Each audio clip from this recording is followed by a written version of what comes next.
जैसे जैसे कलयुग प्रारंभ होने के लिए समय प्रबल होता जा रहा था, ऐसे समय पर जहां पुरुष प्रधान समाज की नींव जग रही थी, धीरे धीरे देवी शक्तियां लुप्त हो रही थी। कुछ देवियों ने ये निश्चय किया कि इस कलयुग में जब यातना इतनी बढ़ जाएगी तो मानव जाति को इन यातनाओं से मुक्त करने के लिए कुछ देवियों ने इस कलियुग में अवतरण लेने का निश्चय किया। ब्रह्मानंदम।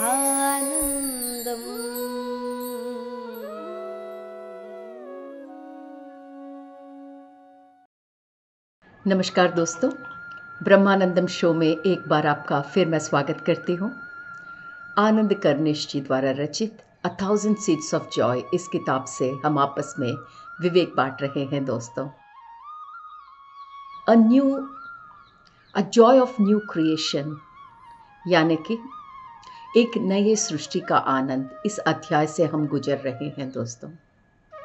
पिछले एपिसोड में हमने माँ सरस्वती के मुख से सुना था किस प्रकार वेदों का जनन हुआ, किस प्रकार ब्रह्म जी ने वेदों का जनन में उसकी प्रेरणा दी और किस प्रकार सरस्वती माँ ने वेदांत में सहायता किया। समय के साथ साथ वेदों में, फिर पुराणों में, जब तक वो मानव जाति तक पहुँचे, उसका किस प्रकार सदुपयोग किया गया, किस प्रकार धीरे धीरे उसका दुरुपयोग हुआ, ये सब हमने पिछले एपिसोड में सुना दोस्तों।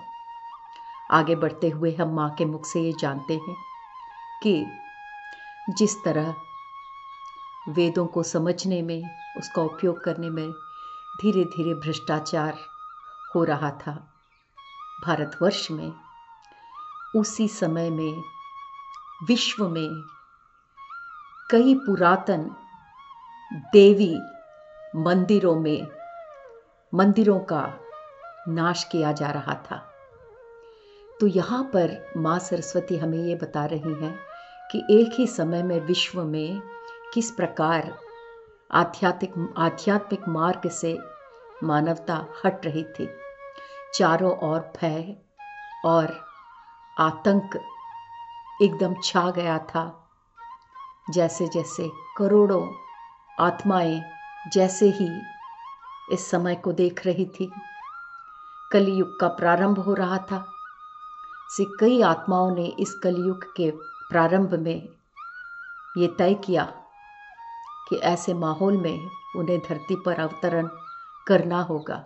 कलियुग में इन आत्माओं का अवतरण लेने का मुख्य उद्देश्य ये था कि ये एक ऐसा समय है जहाँ आत्मा इस भौतिक धर्म के भ्रम में, माया में एकदम डूब सकती है, और जब वो इस भौतिक माया में डूबती है तो कॉन्ट्रास्ट यानी कि विरुद्ध अनुभवों का, विरुद्ध एक्सपीरियंसेस का अनुभव आत्मा को हो पाता है।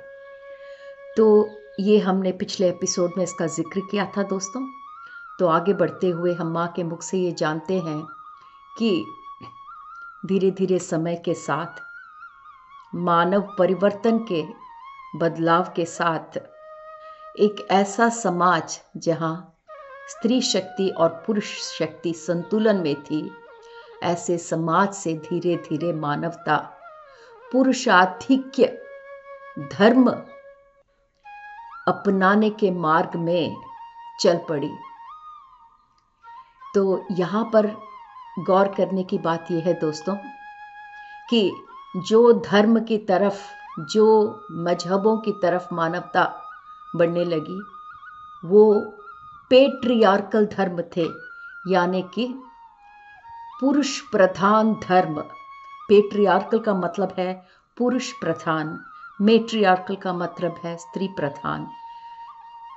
ऐसा समाज जहाँ पे स्त्री और पुरुष संतुलन में था, धीरे धीरे समय के साथ ऐसे संतुलन वाले समाज से मानवता ऐसे धर्मों की तरफ बढ़ने लगी जहाँ पुरुष प्रधान धर्म ने रूप लिया।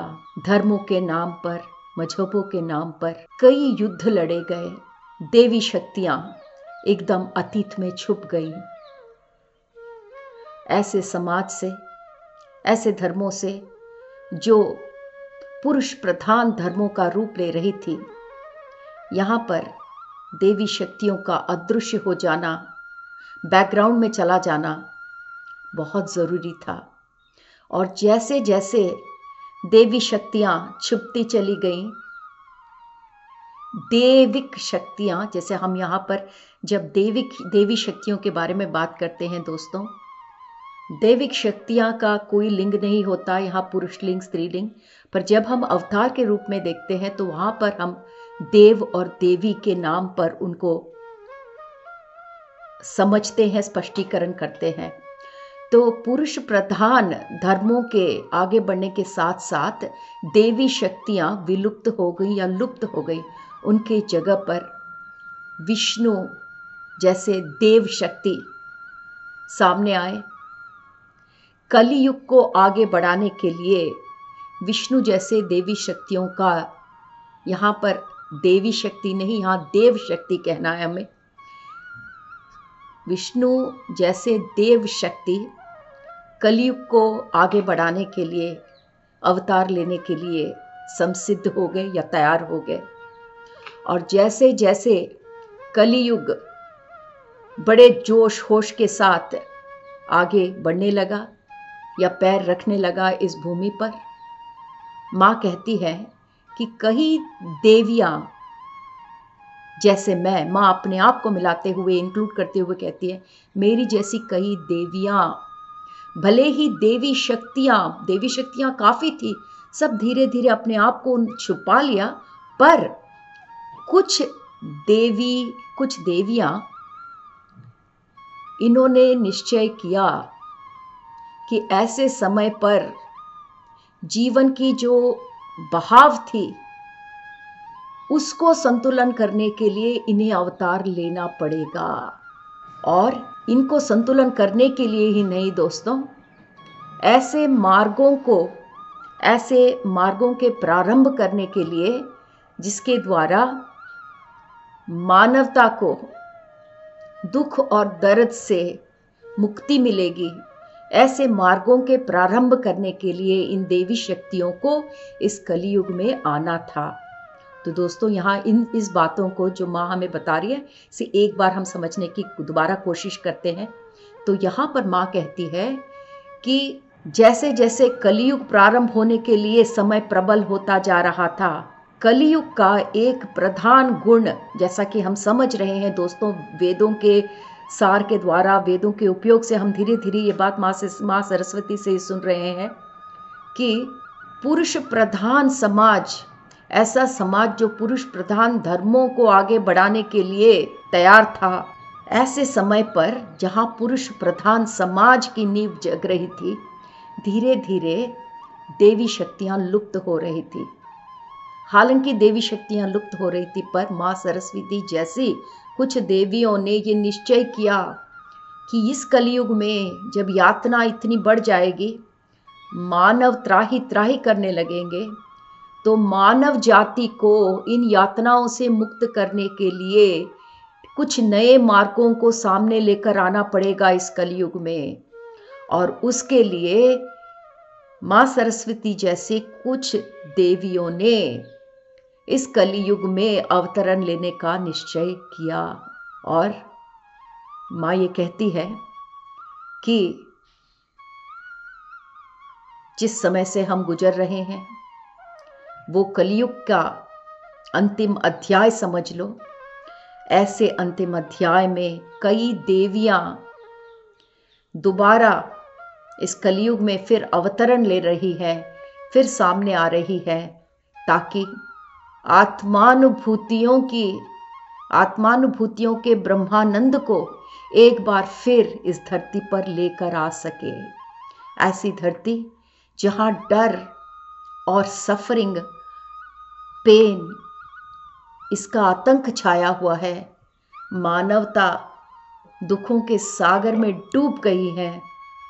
मानवता को इन यातनाओं से मुक्ति दिलाने के लिए एक बार फिर माँ सरस्वती जैसे कई देवियों ने इस समय में सामने आकर मानवता को ऐसे रास्ते दिखाने का निश्चय किया है जिसके द्वारा आत्मानुभूतियों की ब्रह्मानंद को वो इस धरती पर इस समय हमारे सामने लेकर आ सके।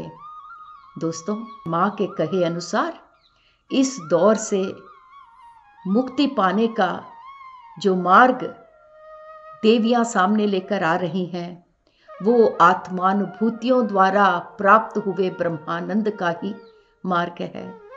और इस किताब के द्वारा हम उन्हीं आत्मानुभूतियों के बारे में सीख रहे हैं दोस्तों, जिसके द्वारा हम दोबारा आत्मानंद को प्राप्त कर सके, उस शून्यता के ब्रह्मानंद तक पहुंच सके। जब माँ ने ये बताया तो आनंद करनेश जी माँ से ये पूछते हैं कि माँ, आपने इतने कम समय में हमें वेदों के जनन से लेकर वेदों के भ्रष्टाचार तक, मतलब वेदों के प्रैक्टिस में मिलावट तक हमें आपने इतने सुंदर रूप से इतने लंबे सफ़र का एक सारांश हमारे तक पहुंचाया।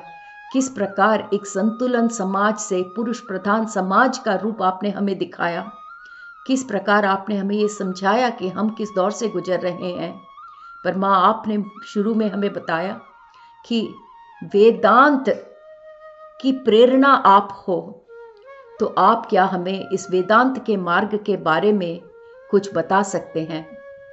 तो दोस्तों, यहाँ पर माँ हमें वेदांत के विषय के बारे में थोड़ा कुछ बताने का यहाँ पर प्रयत्न करेंगी। तो यहाँ पर माँ आनंद करनेश जी से ये कहती हैं कि बेटा, ये जवाब देने के लिए मैं तुम्हें अपने एक अवतार के बारे में बताना चाहूँगी, जिस अवतार में मैं अकेली नहीं, अपने सोलमेट्स के साथ मैंने अवतार लिया। तो आइए दोस्तों, माँ के उस अवतार के बारे में सुने जो माँ हमें बताना चाहती है, जहाँ माँ अकेली ही नहीं, अपने सोलमेट्स के साथ उन्होंने अवतरण लिया। तो माँ कहती है कि मैंने अपने सोलमेट्स के साथ कई बार साथ अवतरण लिया है, लेकिन इस विशेषकर जिस अवतरण के बारे में मैं बताने वाली हूँ, ये बहुत ही खास अवतार था मेरा।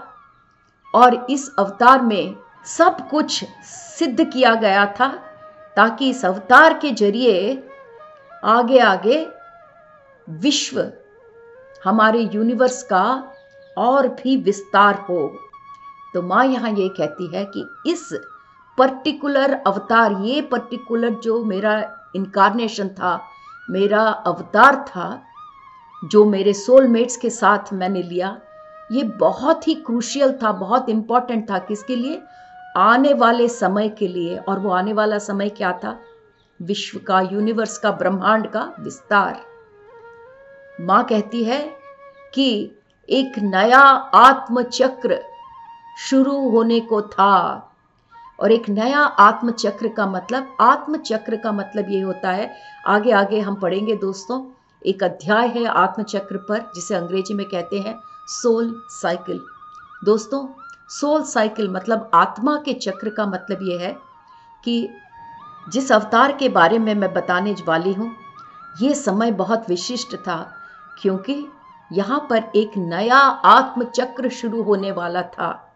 जो भी कुछ उस अवतार में उस समय पर होने वाला था, इसके कारण इन सारी आत्माओं के साथ जिन्होंने एक साथ अवतार लिया, इनका एक नया चक्र शुरू होने वाला था। आप कर्म चक्र कह सकते हो या नया जनन मरण का चक्र। और माँ ये कहती है, हम सब लोगों ने एक साथ यहाँ पर अवतरण लेने का, हम लोगों का एक विशेष उद्देश्य था। और ये उद्देश्य ये था कि इस चक्र के द्वारा नए आध्यात्मिक अध्याय का शुरू होने वाला था। तो ये किस प्रकार हुआ, माँ बताती हैं कि मेरे पूर्णात्मा से या मेरे आत्मा से एक अंश आत्मा का जनन हुआ। तो यहाँ पर माँ कहती है कि पूर्णात्मा से, मेरी पूर्णात्मा से एक अंश, एक भाग, एक आत्मा का भाग जो अवतार लेकर आया इस धरती पर, उसका नाम था गायत्री। तो यहाँ पर माँ के गायत्री अवतार के बारे में बताया गया है। तो माँ कहती है कि उस समय में मेरे 2 अवतरण थे। मैं सरस्वती के रूप में भी थी और मैं गायत्री माता के रूप में भी थी। दोस्तों, हम सब गायत्री माता को वेदों की माता के रूप में समझते हैं। सनातन धर्म में हमें बहुत अच्छे से ये बताया जाता है कि गायत्री माता वेद जननी है, वेदों की जननी है। तो यहाँ माँ ये कह रही है कि हमारे पूर्णात्मा से हम दोनों उसके अंश हैं, सरस्वती माँ और गायत्री माँ। तो यहाँ पर बहुत ही सुंदर तरीके से ये बताया गया है दोस्तों कि किस प्रकार आत्माएं जब इस तल पर आती हैं, तो जब इस माया में होती हैं तो उनके भाव, उनके मनोभावनाएं इतने सुंदर रूप से इसका वर्णन किया गया है। यही नहीं, उसके पीछे का गूढ़ार्थ वो भी समझाया गया है हमें। तो माँ कहती है कि ये जो आत्मचक्र शुरू होने वाला था, उस अवतरण के कारण, सिर्फ माँ का ही अवतरण नहीं, माँ के सोलमेट्स जो सब अवतार लेने वाले थे उस समय पर, उसके कारण जो नया आत्मचक्र शुरू होने वाला था, इसका विजन, इसको आप कह सकते हैं आगे क्या होने वाला है, जो विजन था वो ब्रह्मदेव को शुरू में ही मिल गया था। ये आत्मचक्र शुरू होने के पहले ही ब्रह्मदेव जी को उसका अवगान हो गया था। उनको मालूम हो गया था कि आगे आत्मचक्र किस प्रकार आगे बढ़ने वाला है इन सब का। तो यहाँ पर ब्रह्म जी ने वेदों का एक क्रिया कर्म, मतलब वेदों के द्वारा जो रिचुअल होता है, ऐसा रिचुअल उन्होंने गायत्री माता के साथ मिलकर उन्होंने संपन्न किया। वेदों की एक विधि उन्होंने माँ गायत्री के साथ मिलकर वो विधि संपन्न की। गायत्री बैठकर ब्रह्मा के साथ उन्होंने वो वेद की विधि संपन्न की। यहाँ पर माँ इतनी सुंदर से बताती है, इतनी सुंदरता से, क्योंकि मेरी जगह, मेरे स्थान पर गायत्री बैठी थी, इसके कारण मेरे मन के एक बड़े भाग को ठोस पहुंचा और इसके कारण वो भाग, मेरा मन क्रोधावेश से भर गया। क्रोधावेश एक मनोभावना है, एक इमोशन है दोस्तों। माँ कहती है कि जैसे ही मेरे मन में ये क्रोधावेश उठा, ये क्रोधावेश की मनोभावना बढ़कर एकदम मेरे शरीर में, शरीर की संवेदनाओं में घुल गई। दोस्तों, पिछले अध्याय में हमने ये देखा है कि किस प्रकार सोच और मनोभावनाओं से हम आत्मानुभूतियों तक पहुंच सकते हैं। और उसका सबसे पहला मार्ग है कि मनोभावनाओं को शरीर में घुला देना, डिसॉल्व कर देना, वो पहला है। उसके बाद फिर शरीर की संवेदनाओं को आत्मानुभूतियों में बदलना दूसरा स्टेप है दोस्तों। उसके बाद फिर उसको शून्यता में एक कर देना, समर्पण कर देना, वो अंतिम स्टेप है। तो ये हम सुन चुके हैं इसके पहले। अब देखिए माँ कैसे अपने मनोभावनाओं को आत्मानुभूतियों में बदलती हैं। तो माँ कहती है कि जब मेरे स्थान पर गायत्री माता को मैंने पाया तो मेरा मन क्रोधावेश से भर गया और माँ ने उस क्रोध की मनोभावनाओं को अपने शरीर में संपूर्ण रूप से घोल लिया और उसे एक आत्मानुभूति में परिवर्तन कर दिया। और जिस आत्मानुभूति में वो क्रोध परिवर्तन हुआ, उसको अंग्रेजी में कहते हैं पैशन, हिंदी में उसको आप जोश कह सकते हैं, अनुराग कह सकते हैं, आवेश कह सकते हैं। आवेश से भरा अनुराग। पैशन का मतलब ये होता है दोस्तों, हमारी कई अभिरुचियां होती हैं, रुचियां होती हैं, और कभी कभी हमारी अभिरुचियां इतनी अधिक होती हैं कि हमें कोई नहीं रोक पाता उसे आगे ले जाने में। ऐसे अभिरुचियों को हम कहते हैं पैशन। आवेश के साथ, लगाव के साथ, जोश के साथ जो हमारी रुचियां होती हैं, अभिरुचियां होती हैं, उसको हम अंग्रेजी में उसको शब्द दिया गया है पैशन। तो यहाँ पर हम ये सीखते हैं माँ के उदाहरण से कि किस प्रकार क्रोधावेश को, एक क्रोधावेश की मनोभावना को हमारे शरीर की संवेदनाओं में घुलाकर उसे एक आत्मानुभूति में बदल सकते हैं। तो माँ का ये जो जोरदार क्रोधावेश का पैशन उगा था, वो क्रोधावेश शुरू हुआ था, वो अभिरुचि, आवेश से भरा अभिरुचि में उसका परिवर्तन हो गया। तो यहाँ पर हम पैशन का शब्द प्रयोग करेंगे दोस्तों, क्योंकि छोटा शब्द है, बार बार हमें आवेश से भरा हुआ अभिरुचि या आवेश से भरा अनुराग बार बार कहने की ज़रूरत नहीं है। पैशन हम सब समझते हैं। जैसे हम कहते हैं मुझे पेंटिंग करने का पैशन है, मुझे गाने का पैशन है, मुझे लोगों को पढ़ाने का पैशन है। पैशन का मतलब वो करने से मुझे खुशी मिलती है, मेरे रूह को शांति मिलती है, या मुझे हमारे अपने ज़िंदगी का उद्देश्य, पर्पस सामने आता है। तो ऐसी चीज़ों को पैशन कहते हैं दोस्तों। तो यहाँ माँ कहती है कि मेरी आत्मा एकदम पैशन से भर गई। क्रोध ने पैशन का रूप ले लिया, और इस पैशन में ये जो अभिरुचि माँ में उत्पन्न हुई, उस जगह से माँ ने अपने सारे सोलमेट्स, जिन्होंने उनके साथ जो अवतरण लेने वाले थे माँ के साथ उस जन्म में, उन सब की भविष्यवाणी माँ ने लिख दी। भविष्यवाणी लिखने का मतलब क्या है दोस्तों? Divine soul plan. माँ ने उन सारे सोलमेट्स जो माँ के साथ अवतरण लेने के लिए तैयार हो रहे थे, माँ ने उनके साथ बैठकर इस अभिरुचि से, इस पैशन के साथ उन्होंने उनका डिवाइन सोल प्लान लिखा। और यहाँ माँ कहती है कि मैंने उनके पूर्णात्मा की सहमति के साथ ही लिखा। तो जब भी डिवाइन सोल प्लान लिखा जाता है दोस्तों, डिवाइन सोल प्लान का मतलब है हर आत्मा जन्म लेने के पहले अपना प्लान, अपनी जिंदगी का प्लान पूरा करके आती है इस धरती पर। ऐसा नहीं है कि आत्मा सिर्फ एक शरीर का रूप लेकर बिना कुछ मतलब के हमारे सामने प्रकट हो जाती है। ऐसा नहीं होता दोस्तों।